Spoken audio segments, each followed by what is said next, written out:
Kinabukasan, maaga pa lang, si McCoy nagpatulong na agad kay Edward gumawa ng isang bulaklak gamit ang tissue paper. Sa mami ko. Because I always think Carlos every Valentine's. At nang tapos na sa kanyang ginagawang mga regalo, nagpunta na kay Kuya si McCoy. Kuya, may hilingin lang po. Favor lang po. May gusto lang po sana ipabigay sa mami ko po, kuya.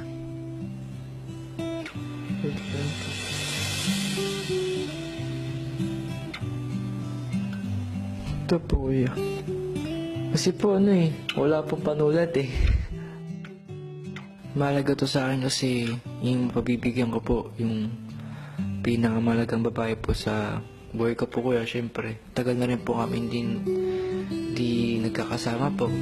Alam ko pong minsan nalulungkot po siya. Siguro, kahit paano, pag nagbigay ako kahit ganito lang po, para sumaya po siya, kahit paano po. Sorry, kuya.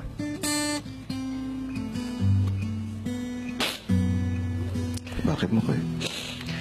Wala, kuya, na-miss ko lang sila, ipamilya ko po. Tsaka po si mami. Kasi po, yung Valentine's po, nabibigay po sa akin ng rose po. Na-miss ko lang siya. Bili ako. So,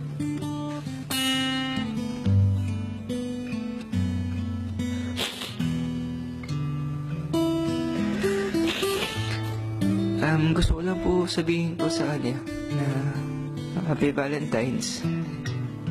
Sorry kung ngayon araw wala ako. Pero meron naman po akong ginawa po para sa'yo. Para sa'yo, Nina. Gagawin ko. Malaki makakaya. Salamat po, kuya.